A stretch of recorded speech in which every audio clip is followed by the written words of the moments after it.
proud to tell you that the game that we're all looking forward to, the game number 3, of course, is going to take place on Dragonshire. It is the first time that we see this battleground in action at the first day here at the Heroes of Storm Fall Regionals. Look at it. Look at yeah, it. Zul being banned, all right. No, I'm talking ETC. They're like, okay, we're done with this. No. Yeah. No thanks. Definitely don't want to dance on any more parties here in that series. Here's the interesting thing. Like we said at the beginning of the series, that Dragonshire is the map where some crazy stuff could happen, as they've been messing around with some interesting things in scrims. It's definitely more unique. Illidan, for example, isn't banned right now. Yep. And we've seen actually very interesting Illidan variations. Not in this tournament so far, but in scrims. Yeah. And I'm eager to see if one of the teams pulls it out today. I'm not sure if we're going to see it here, but... this tournament today ends actually with this match, as I just realized. My favorite part of that entire match was Fnatic is the smallest guy here. He's the youngest guy, but he is the loudest. The minute they won, like, I hear it on the other side of the stage. It was actually the first time... I'm sorry, Breeze. I don't know why I said Fnatic. Breeze, yes. Was actually the first time you actually experienced that live? Live, yes. Yeah? I mean, I've heard it, on all the tournaments that I've watched. I mean, you can just see the passion that he has. And that right there was, I got to hear it, and I'm like, man, I'm getting hype as well. Keep going, Breeze. There's like a highlight video on my YouTube that I recorded a year ago, and ever since then, he hates Kel'Thas for very different reasons than anybody else. Yeah, I made a song about it as well. It was really fun, yeah. He really doesn't like that one. No.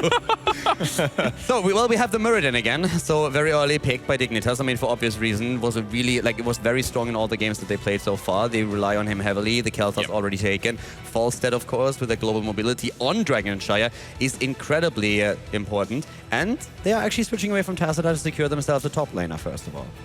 And also it denies it from Snitch, who is traditionally almost very good with Zagara, which is nice. Yes, I would still expect them to attempt to go for Tassadar, though. Like, Tassadar is for them really one of those go-to heroes that they prioritize like higher than other teams right now. I mean, for a long time, we've always seen these Tassadar solo, Tassadar double combinations, and teams are starting to move away from that a little bit, since it's not only about like Sonya, Thrall, or Illidan like focused the entire time, but Fnatic has actually rediscovered their love for the hero, so to say, and is playing him a lot more than they did in the past. I mean, they were always one of the teams that stuck it out with a solo heal in every single game, and they are actually switching that up a bit. Now I'm going to throw in one name into that draft. You tell me if or how likely it is that we're going to see that hero, Dahaka on Dragonshire. It's one of his best maps, if not his best map, just because of Apex Predator at 20 and his mobility, but I haven't seen Dahaka in a while, guys. I'm not anticipating it. Me neither. Not here. It would be fun, to say the least, especially on this map. I'm actually surprised that nobody, I mean, obviously when you have Kel'Thas, I'm surprised. Falstad is such a highly contested hero that Greymane hasn't taken priority. I think with Falstad and Zagara already being picked up, that we probably won't see Greymane on the side of Fnatic. Exactly. Dahaka would not be played by Fnatic right now. I don't see a reason for that. They already have the global mobility that they need. And Dignitas, I don't see Dahaka there either. No, not so much. I think the hero is going to make a massive comeback with the next patch, because that new tick that you get on your... At level 1. Yeah, on level 1 will finally allow you to clear an entire wave with it, so you don't have to auto-attack the backline anymore. So therefore, I think that's the case. That is, that's a huge... I think that's the most underrated change on the upcoming patch. But for here, Kerosene being banned out. This would be smart if they do this, but we'll see. I mean, it's something that is available to them. We've seen Vikings being played on this map before in past European tournaments, and it's almost to just control one shrine only, and it is very, very annoying to deal with. Actually, we had Team Liquid with the Lost Vikings on this map, where they played the Balog build, and Shad proxied the lanes, and the pressure that he executed thanks to that small move was out of this world. This was one of the best Viking plays that I've seen in my entire life. It was incredible. So they are super strong here. And by the way, last time we saw a Karazhan ban, the immediate reaction was a Lunara being banned out, because if you pick Rhaegar, you kind of force your opponent, or you try to force him into an Uther, and once that happens, Lunara shines. You noticed as well, though, they were hovering, there was a hover of Illidan too, so they were thinking about that maybe, but Arthur's being picked up as well as Rhaegar. That's their two warriors that are picked up, and now they just need something left for Snitch on that side, so there are certainly options available. Okay, and here finally. So, we can talk about things when they appear, which is nice. Exactly. Okay, so they play a Tassadar solo. And the first time I saw that, I looked at it and was just like, are you insane? Like, what on earth are you trying to do here? It surprises me a little bit that they do it actually with the front line that they chose here, but they have really changed my opinion on Tassadar solo again after I watched a lot of the scrims, because it was absolutely incredible to see what they could pull off with him. As I saw it, I was just like, never in the entire universe are you going to win with this. And they took my insanity down several times with the Tassadar solo and played it incredibly well. But I'm afraid for Lunara at this point. I mean, I know that James has something else in mind here, but I mean, if I look at that, I don't know, like a Tassadar only. I mean, Kel'Thas alone probably provides a little bit of trouble for a Tassadar solo support, so Lunara would make a lot of sense to spread that damage out even more. I get what Caldo's saying. It would be very tempting looking at that with only a Tassadar to deal with. And she'd be extremely well protected considering the comp. From what you've been saying, you expect an Illidan, I suppose. It's kind of what I was expecting, yeah. And they go for the Lunara. Yeah, they're going to go for... It's too tempting. I like it a lot. And I am... It surprised me a little bit that Fnatic did not go into a second healer. I did not expect them to play a Tassadar solo here for Lunara's reason. And look at that, they actually switched it over. Oh! Okay. It's rigged! I'm sorry, it just had to happen. So... Okay, now I'm torn who to take here, because like if that would have been a Lunara, I would have said immediately, okay, because even though I share that new discovered love of playing a Tassadar solo since Fnatic convinced me in their scrims, I did not think, or I wouldn't think that against a Kel'Thas and the Lunara, you would make that play work. But against the Tassadar, I feel, with how I've seen them play, they can make that happen. I haven't watched much of Fnatic scrims. How much have these guys scrimmed against each other? Do you recall? After the groups were released, like, not a lot. They usually don't scrim each other. Yeah. So... I don't know if I want to say it or not. Okay, I haven't seen it, so I can talk about it. I expect Hunt here. So I think we're going to see Hunt on the side of Illidan, and they're going to try to turn this into a pseudo-global, and they're going to just flip around everywhere. I have a massive control with Illidan. It counters out Falsa to a certain extent. You have the presence on the map all of a sudden, and you are usually in a position where you can get easy kills if your opponent is trying to get the shrine. I want to ask you one thing. How likely do you think is Cocoon here in this situation? Highly unlikely. They need to sustain. Yeah, they got to survive. I know they played, depending on the situation, they play Cocoon, so it's not like a talent that we're not seeing at all. But when they are playing this with a Tassadar solo right now, what we oftentimes see is with Tassadar at least like a few other tanks. In this case, I think they need that sustain happen. Especially with a Tassadar as your only real support in the lineup, right? I can't echo Caldor enough. I felt so comfortable when they hovered Lunara. Illidan is such a gamble, I feel. Like, it's a much more risk pick. I've seen that play before from other teams, and it's really strong. And it's very cool what you can do with it. Yeah. And I would have understood that pick in any other scenario, with the second healer being picked, no matter what it is. But right now, I feel a Lunara more or less gives you... What about the battleground? Is Illidan considered to be strong in Dragonshire here? Isn't it a little bit too small? Yeah. Well, so the way in which it normally is, as Caldor was alluding to with the Hunt, especially it gives you, because it's such a small map, the Hunt reaches everywhere from level 10 already, and you're able to reinforce those shrines very quickly, especially if it's full stat on a shrine. That's the dream, because obviously then they don't have a global to reinforce against if they want to put pressure on towards him. So if they do go for that, then it's really strong. It's really, really strong. I've seen it, and it is strong. I mean, you just have the global presence. You can hunt anything. You don't even have to hunt a hero. You just like jump up, you capture the shrine, you can escape with that, then you hit a couple of minions, cooldown is up again. If you see a lone false stat, you know the rest of the team is bottom, and then you're still like, hey, thank you very much. I'll take that chicken. And before they don't do it. Exactly. So... I mean, so basically, Uncle James and Calder here are building up a lot of hype for this very decisive third game in the best of 3 between Fnatic and Dignitas. So guys, I cannot wait to hear your predictions. We're going to start off with Calder. Do we actually? I mean, like, come on, we're not going to change. We're not going to change it now. All right, stick to your guns. This is going to be Fnatic. Hey! I believe. I would have probably switched over to Dignitas if there was Lunara, but I have seen that Tassadar solo in action. I trust. Okay, I seriously need that coin to flip now, because I have no idea. We'll just guess Dignitas. I don't know. I'm just excited the game's happening. That's where I stand. But I'll go Dignitas. Yeah. Right, and I'm going to go with Fnatic here because I don't think there is any way they can lose this wave of momentum, if you will. J-Ho's on both sides. That's Taking it cheating, right easy there. around here, that lazy guy from an A. 100%, boys. Oh, boy. I can't lose. All right, yeah, that's very true. All right, and I know who's just as pumped as we are to cast this third and decisive match. Grubby and Wolf, do it one last time here, guys.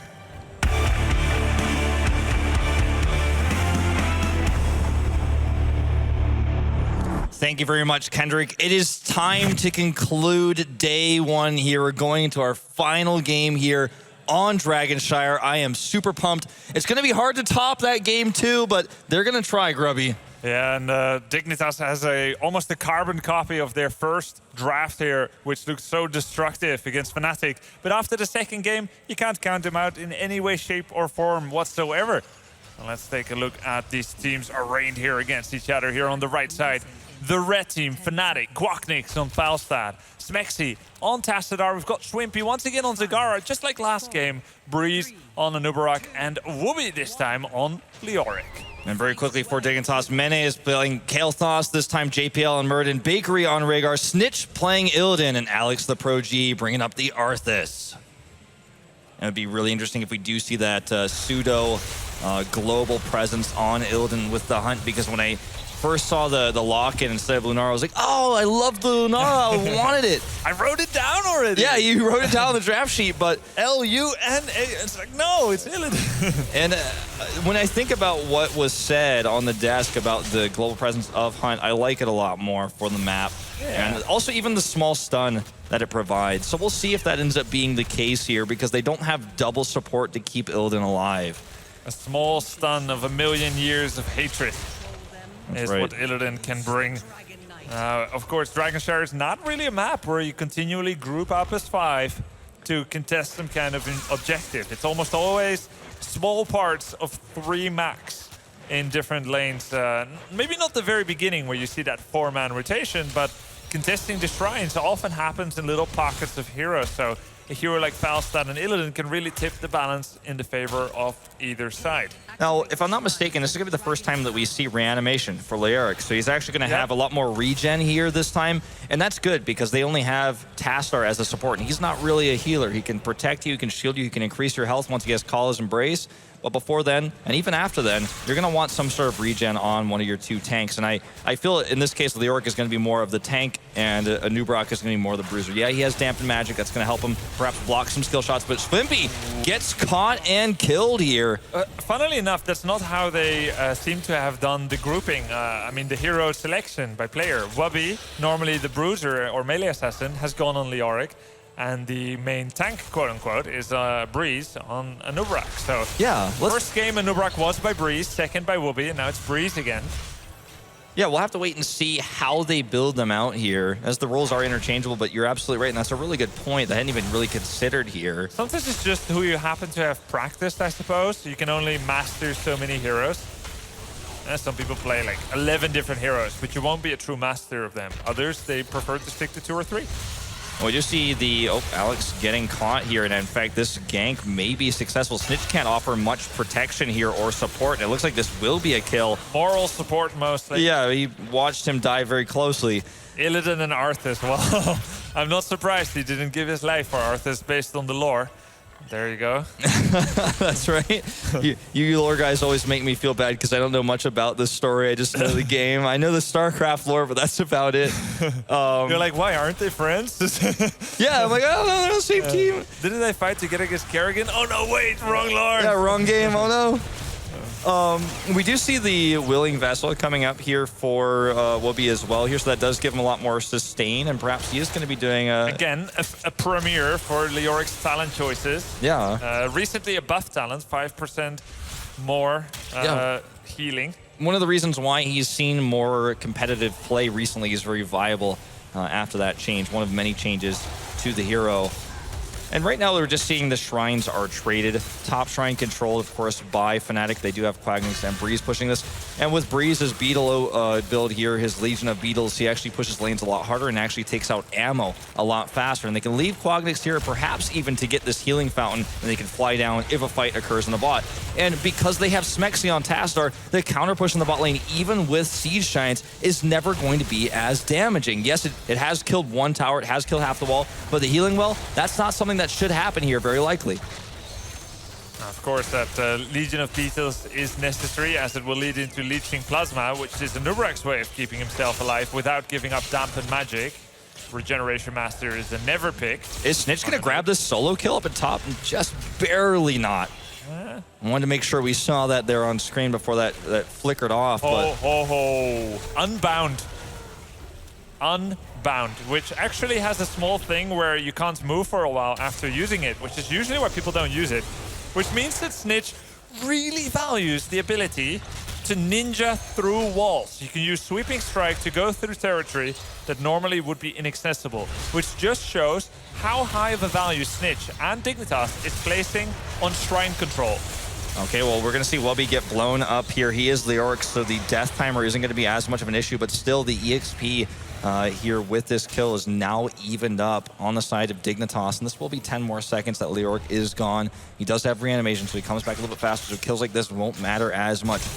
I worry for when we start getting into the later stages of the game, when Kael'thas starts doing a lot of poke damage, because how can Tassadar alone heal up all the damage? He can't do multiple heals. He can't pull a Rhaegar. He's not a Kharazim. He can't heal that, like, kind of the holes that are going to be left in the sides of Fnatic. Well, I guess the idea is that Kael'thas can never do it as safely as someone like Zigara or Lunara, as he needs to be in kind of auto-attack range of any ranged hero, and that also opens him up to a Wraithwalk or an Entomb or the slow from Leoric. Basically, he's in the danger area. Now, Mena is a considerably safe player. He will really value self-preservation over greedy damage. And that's why, for example, last game on Falstad, he had 0 deaths, which we were kind of impressed about together. Yeah, exactly. It's crazy that in a game that intense, that at the very end of things, he died 0 times, never dropped the ball, always making sure every single one of his flights were impactful. And once he got the Epic Mount, he was never being risky with it. Falstad flying top, but Snitch using that unbound to go through the wall. Ooh, but he's going to get punished. Quagnix will secure the solo kill here, tying up the kill score 2-2.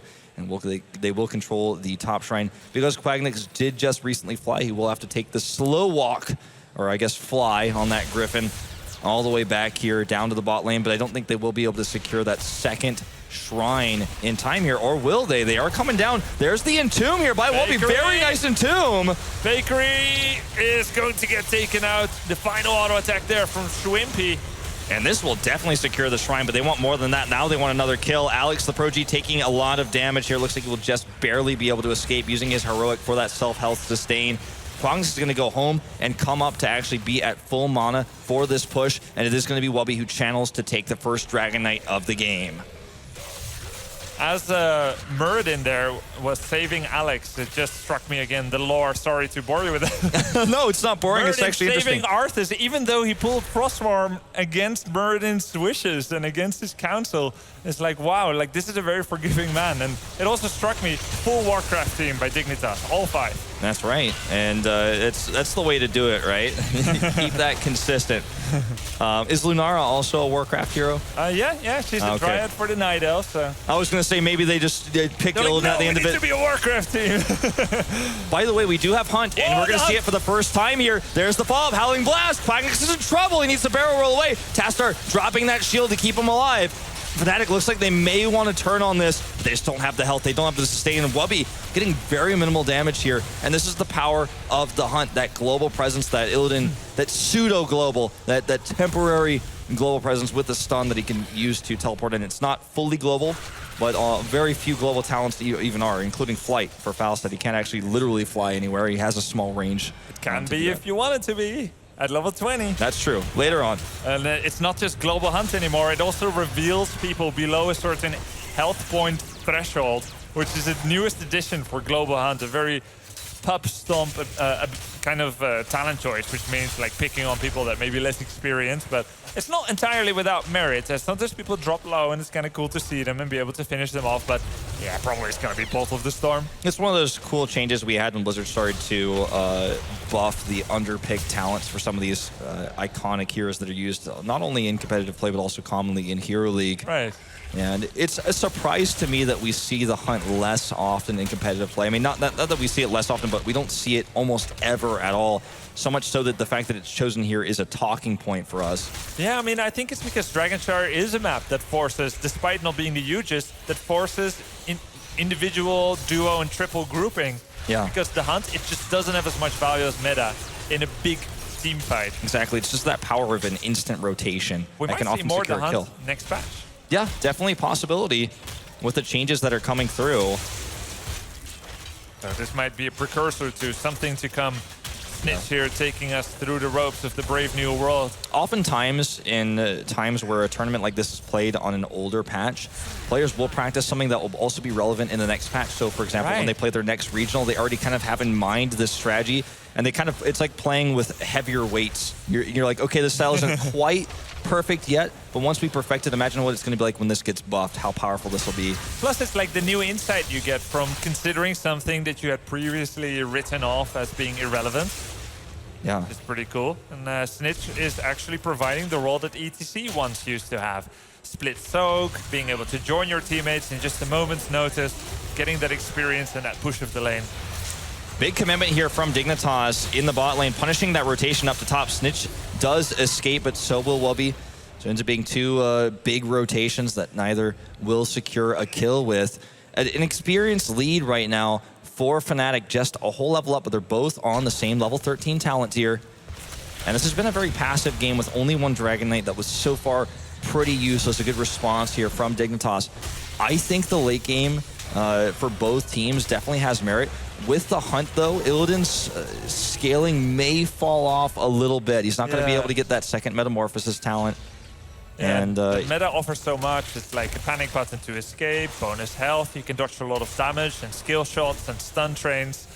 So he's not going to have that. And we haven't really seen the hunt work yet. It's on such a short cooldown. You could use it every 25 seconds if you like. And he's only used it once. And it says a lot for how Fnatic is almost invisibly preventing themselves from getting picked off like that. All right, let's see if he can actually get a gust here. Quagnix, he's coming in from the left side. Looks like he's not going to come in. He's not going to take the risk. Wubby's going to back out here. We saw Snitch go for the hunt, but there wasn't any follow-up. There wasn't any follow-up stuns here. And, you know, Wubby doing a lot of damage right now, healing himself back up. Dignitas needs to leave, and this means Fnatic will control this shrine. And don't forget, during all of this, the top bruiser camp is pushing. So Dignitas, the longer this goes on, the worse it is for them. Yeah, and you know, Fnatic never really panicked. They were 4 versus 5 and didn't even send Zagara, Schwimpy to the bottom until now. So he's got a lot of bonus XP. Look at that hunt chase on Quagnix, but it fails here. At the end of the day, it's not enough. Wubby does get zoned out here by this force wall, but if he goes down, it's not the end of the world. It will, of course, force Fnatic to retreat. They're not going to commit to the fight. A man down, but the top fort is dead. Down it goes here. What a place to Hearthstone, JPL. It was like, I want to be a Vision Watch Award while also going back for mana. I'm achieving either one goal. Yeah. Man, it's funny. And he's staying. Yeah, he buys some time, I suppose, but... Did he want to, though? Like, he's really depleted. Yeah, and it didn't end up working out in the end. It didn't even help. They're actually going to even be so secure. This is a rare situation when you're so secure with a Dragon Knight that you get to have exactly who you want to take it. Exactly. Because sometimes it's like, okay, well, it's like, take it. Yeah, anyone take it. You know, there are some exceptions, but in this case, you have so much control that you have the flexibility to even choose. And that's a good sign here for Fnatic. Both teams at level 16, but with the Dragon Knight here, this could be a keep wall and perhaps even a well here for the Fnatic team. They have everyone pre-shielded, so the health pools here for Fnatic are basically cheating. They're higher than they're supposed to be because so far, Smexy has kept everyone always shielded. Very mechanical, good Tassadar player. Yeah, there's not a lot of situations where, oh, hold that thought. Oh, look at that. Swimpy does go down here, One for one, but Snitch does as well. That's pretty much what you want as an Illidan with the hunt at this point. If they had saved him there, that would have been one of the best gusts of all time. It was trying to punish Snitch, so he would be the only one, because when you use the hunt, you are unstoppable, so you would have been the only one isolated there. But they just barely couldn't save Swimpy there. It almost was a free kill on Snitch. And this does, with the trade here for Dignitas, give them the power to stop that push. They even keep their keep well alive in the mid lane. So what could have been a disastrous Dragon Knight push, Snitch turned that around. We do have, again, Bakery taking the Hunger of the Wolf, something he's been taking a lot this tournament, and give him the Axe on Murden for a lot of extra damage, and that even pairs up with the Hunt. Yeah, that 1 second stun, and then with the way that Executioner and give him the Axe work now, anyone that has been affected by crowd control for 3 seconds thereafter will get procced by the bonus damage of Executioner and give him the Axe, and there's plenty of that from Arthas, Illidan, Rhaegar, Murden. Ooh, this was an aggressive move out here for Dignitas. The force wall goes down here. Alex is caught. He will be able to escape. Looks like they might look to turn on this. Wubby taking way too much damage. And look at this. Snitch predicts he's already going to die, so he goes for Swimpy instead. This may actually be a double kill. He has to use a Maw for the retreat. Oh, they'll delete Illidan. It's going to be a 1-for-1. Not how I expected that to happen. Yeah. It was looking ahead already. And because the Maw went down, it didn't actually, save him per se, but it actually set up somewhat of a force wall. Looks like Quagnix staying a bit too long here. He will be shielded, but JPL body blocking here. Quagnix barrel rolls away. They're going to try to get the kill on JPL. He's going low. And look, another force wall, but he unstoppable. Gets away though with the Dwarf Boss. Still goes down. And Wubby securing that 3rd kill. 3 kills here for Fnatic. And this is already a push they have in the bot lane. They may go for keep wall. Falstad keeping him alive there with that hammer gains. The little bit of bonus health he was getting, and Smexy with those shields. With Trines activating right now, this could just be a back-to-back Dragon Knight here for Fnatic. I think it will be. Quagnix can fly back down. There's nobody even nearby to deny. And this means Fnatic here nearly at level 20 will have this awesome Dragon Knight push. And this push will secure them level 20 and potentially a keep. Gravity Lapse misses. Looking to do some bonus damage on Leoric will not be successful. And there's not a lot of situations where I would believe in solo Tassadar, but here against double warriors and a very big lack of poke damage, Illidan, he either goes in or he doesn't. There's no poke. And Kel'Thas, very short range damage here. It's working out for Fnatic, and they're looking to maybe secure a keep kill here. That's right. There's no burst damage. The shields come up. They actually just protect here. Yeah, there is burst damage for Kel'Thas, but not if he's being stopped by these impales, these burrow charges, being zoned out over and over again, even by the Dragon Knight here. This will be the keep I was talking about. Fnatic may just back out here. Wubby going to go ahead and Wraith walk away, but he's very, very low. And again, there's no heals here. All he can do is shield, give him more health. And Fnatic going to push up here very aggressively. I don't know about this move. Everyone is up. They're going to commit. Wubby goes down. I think this is an overextension here. I think you're right, Wolf. Like, a core is a bridge too far here. They could have gone for the bottom, maybe get a wall, but instead they're in very deep here. And then almost scrambling to get out. It almost felt like a miscommunication. You could see some members were already on their way out, but the rest were diving in, and now Breeze is in trouble. There's the stun. This game could turn on a dime right now. Great gravity lapse there. What a huge Maw, and Murden's the first to die. Ardent Shield blocking out. Oh no! Alex does get Ancestral though. There's a force wall. Quagnix using the Epic Mount to come from the other side. Mene is going to go down here, and with this keep down, they look to go for the core. They failed, but they will go for it now, and they should be able to get it. Oh man, they blew everything on the Nubarak, who had Hardened Shield up.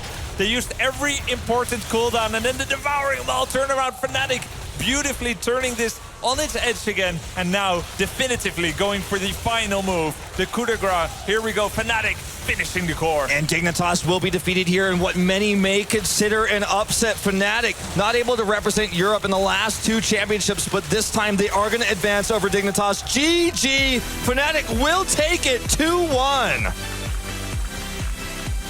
And what an incredible series. You can see this team is so happy with this achievement. Dignitas just one of many hurdles they will have to face if they want to take this regional, if they want to advance. But they played incredibly well. You can see just how happy they are about this victory. Swimpy needing some encouragement to dance. But definitely a team in high spirits here, as they are going to be moving forward to the top 4 position. Dignitas took some big risks in this game, and I'm not talking just about their team fights. I'm even talking about their composition. They used Snitch on Illidan with solo support. He was used oftentimes to go for the hunt, but it looked like Fnatic was very well-versed in defending this type of strategy. They were always set up the Gust. Snitch, you use the hunt. Well, now you're here alone. Now you're isolated. Now you're going to get blown up. You're going to get killed. Very careful play. Clearly practiced against this type of strategy. Dignitas took a risk. It didn't pay off. And there you have it. You just see the sportsmanship, the friendliness between these two teams.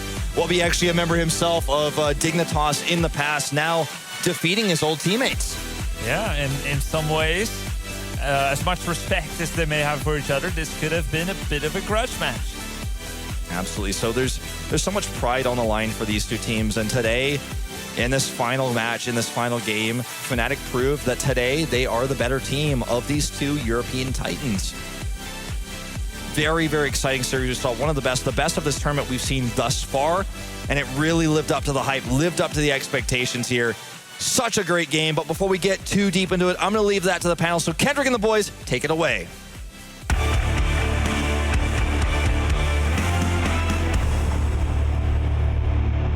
Thank you very much, Grobby and Wolf. Great job at hosting this phenomenal best of 3. And let me quote Kalaris here behind the scenes. What? Towards the end of the game, he was literally like, "You what, mate?" Because that was absolutely insane. We couldn't believe how back and forth it went. Fnatic proving to be victorious with a very questionable, well, on paper at least, solo support Tassadar, but Calder knew exactly that they did very well with this. And they will be rewarded with a potential semi-final against Mainz. Congratulations. It's not potential. It's a reality. Well, yeah.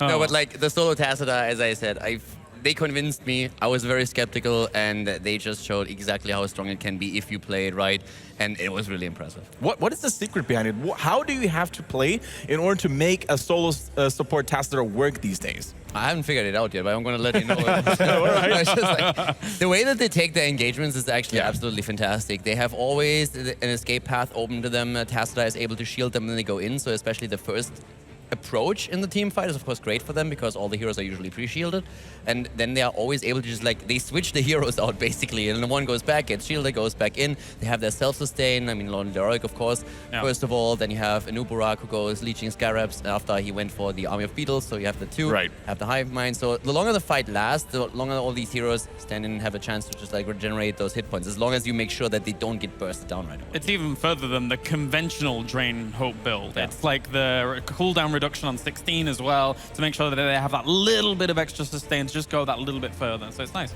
Yeah, and I really liked what Fnatic put on the table here against Illidan. They had so much disengage. Illidan could never really stick on that target that he chose in the first place. The Mighty Gust, the Force Walls, the Maw. I mean, the hurdles that Illidan had to overcome were just countless, J-Ho. It was awesome. I mean, we saw the hunt come in, and it was like, all right, that's what we expected, and we saw that. It was just, it never made the difference. I think that we could, because of a lot of reasons that Kendrick just said, in the sense that when things got a little bit messy, they just said, hey, we've got Falstad, let's Mighty Gust them away. But at the same time, the survivability that they managed to pull it off, I think that's a few questions I want to ask as well, Kaldor. Yeah, that was a very good point, though, when we were like talking behind the scenes, because I feel Dignitas kind of misplayed it as well. They went into fights they don't really want to take. They never really used Illidan with Hunt in the way they should use it in this composition. Yeah, and we're now going to take a look at the first replay. J-Ho has something special prepared for us. Well, this is the coolest part. I just want to pause it right now because there's a difference between what happened. There was a fight that happened here and here just right before, but the difference is we traded a Leoric for an Illidan. The problem is that Leoric has that trait that allows him to come back quicker, and now we see he's going to be here in the middle, and I want to highlight him now because we'll roll it forward as we see the way this happens. You see the Mighty Gust for the disengage, but you see him get caught in the gravity lapse is Quacknix. He's going to go ahead, he's going to try and barrel roll out of this for a little bit of safety, and just barely surviving, returns fire. Now, let's go ahead and rewind it. While you were distracted with that, this is like magic, right? Now, look who's over here, Wobby, and he's already back because of that trait. Now, we see the hammer land, and we see JPL try and go. Let's start to roll it forward, but look who steps right in here, and poor Bakery, he is being drained, and he has absolutely nowhere to go. He's trying to body his way through. Get me out of here. but that is one trapped dog, and he's not going anywhere. 2 people went down, and that was the difference between losing an Illidan versus losing a Leoric, and you can see that that's why that composition actually worked well for them in certain circumstances. The placement, I don't know if that was planned. I feel like the level of skill that it takes for somebody to do that, he rotated over the nice body block there right as he came back. I mean, that was just perfectly well timed, I think, for Leoric. I think the ultimate counter that we saw from Fnatic to what Dignitas brought was stay as 5. And then, and then just once Illidan wants to come in, oh, he's here, we're all together. Now he doesn't have Metamorphosis, obviously, so he doesn't really have a strong defensive cooldown to keep him alive. Yeah, absolutely. I mean, Fnatic really played as a unit. They worked really well. I also have to give a shout out to Smexy, keeping Quacknix alive times and times again. I mean, the amount of work that Quacknix put into this game was really enabled by those mighty Tassadar shields. And yeah, it's just overall a really solid performance by each and every single team member on the side of Fnatic. And Jayhao, replay number 2 stands ready. I mean, straight from the get-go, we'll slow it down. Guess who's dead? It's Leoric, and there's no mistakes. There's only happy little accidents when Leoric goes down. And we're going to see as they rotate up the full commitment onto a Nubarak, and Breeze gets completely dominated.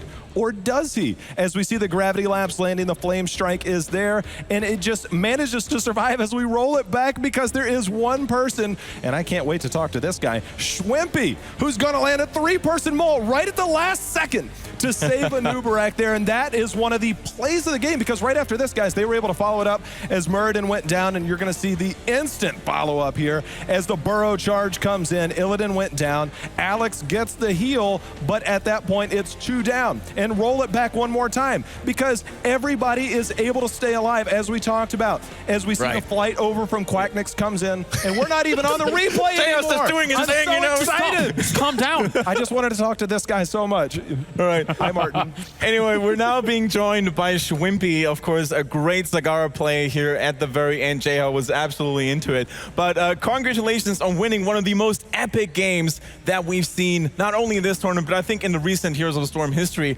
Now, you gotta let me know, Schwimpy, how do you make that solo Tassadar comp work? Because not even here in the analyst panel, we weren't 100% sure how you actually do it.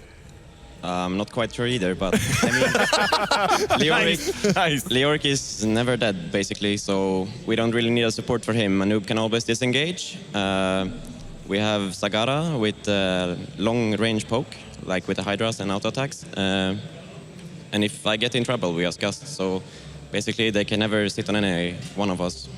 Also, did you plan on using a lot of disengage against that Illidan specifically? Because as we said earlier, you know, there was the Gust, there was the Maw, the permanent forced wall action going on as well. Is that something you literally took into account against that Illidan specifically? We didn't know they had Illidan in the draft. I expected a Lunara actually versus the solo TAS. That's actually a really good point because I was talking about Lunara a lot. That's really good connection there, yeah. If they would have made the Lunara play, do you think you would have struggled more against us? Because Tassadar as the solo support with Lunara poison damage, they hovered over her for a moment. They actually decided on the last second to switch it over into an Illidan, and I said if they play Lunara here, you have like really problems to win this game. I think the early game would have been easier. Like we would have taken control of the early game, but later stages in the game, I think Lunara would have had so much more impact. Like Illidan hunt and we gust and we kill him. Like he doesn't do much here in the team fights, but he's okay for laning phase, Schwimpy, I gotta ask, man, you look a little bit tired. You had an epic set. Now, first game number 1, Dignitas played really well. Game number 2, you guys had a 35-minute plus game. At that point, that's a pretty long game, but you guys forced the game 3, and now you come out and you were able to finish and basically take down Dignitas. How are you feeling right now, and how is your team feeling? Because I can still hear Breeze after every game yelling, but how does that work for you guys, and how do you feel right now? I'm exhausted. I think everyone is. It's late in the night. Some of the longest games in history. It's insane how tired I am. Now, you were in the player booth. Where is it hotter? Is it actually warmer here or in the player booth? You gotta be honest here. I can't tell anymore. He's got a jacket on. I mean, come on. The heat is broken. Absolutely. So once again, thank you very much for joining us here at the desk, Schwimpy, and good luck in the semifinals. You definitely earned your spot after such an exhausting series like the previous one. So we're now going to take a look at the updated group situation that we find ourselves in. Of course, all the games have been played for today, which means that in Group A, Team Liquid came out on top. Mindsanity struggling a little bit, getting defeated by Team Liquid actually, very surprisingly, and Virtus.pro is going to be their next opponent. So tomorrow, first decided match, Mindsanity versus Virtus.pro. I still have to laugh if I look at this now. I mean, if you really think about it, let's assume for a second that the favorite going into that constellation match is going to win it. Yeah. So you are behind the map, and then you pull off one of the best games that you've ever played. That was good. You tie it up. Yes. Go into last map, you show your Tassadar solo, it works out, you defeat your opponent. I mean, look at the guy, he was knackered. And as a reward, you face the top 4 in the world. Yes! I mean, my, how the tables have turned in Europe, right? That's Dignitas and Mindsanity currently in the second places of those groups. The previous reigning champions from Leicester and from Tours, none of them is actually in the semifinals just yet. If I came in this morning and I said, hey guys, I got a good feeling that Team Liquid and Fnatic are going to be the first qualifiers. Like, you guys would be like, go back to America. Like, we don't want you here. But that's what we're looking at. And both those teams played amazing. They beat really good teams. This is awesome. J-Ho, newsflash, we got you an early flight. Bye. Wow. The funny thing is, though, overall, is if we anticipate the groups going as we think they may, the way the matchups go is that actually Dignitas is really good against Team Liquid and Mindsanity is pretty good against Fnatic. So we could end up with the same final regardless, but you never know now since we've seen what we have today with these great results. And I have to say, I expected Fnatic to come first in that group. Before the first map, I have to admit. He did. After the first map, I was just like, oh my god, what was I thinking? And then they brought it back. But like, with the way that they played, I expected them to take first in the group. But I never expected Mindsanity to actually come in potentially second. I mean, they have to go through Virtus.pro first. And Virtus.pro took down the E-Punk. So Virtus.pro is a team that can throw you a curveball. So you have to be a bit careful there. And I don't know how shake Mindsanity is. I don't think they will be too shaken. They have the experience here. But nobody really expected Team Liquid to take them down either. That's actually a very good transition there, Calder, because of course the deciders matches are going to take place tomorrow at 11:15 CEST. So basically, same time as today, same place as today. And we're going to have Mindsanity against Virtus.pro. And on Group B, we have, of course, Team Dignitas facing it against T89, who are still looking very confident and very strong as well. So for now, I think it is actually time to close the broadcast. We've shown you all the games that we had in store for you today. Once again, all the cool kids know about it. Twitch chat knows about it, of course, as well. You take out your phone and you go some tweeting action going. You use the hashtag HTC and you let us know what you thought of today's games and what you expect for tomorrow's games, because they're going to be equally epic and equally awesome for sure. For now, though, thank you very much for your attention and hope to see you guys tomorrow.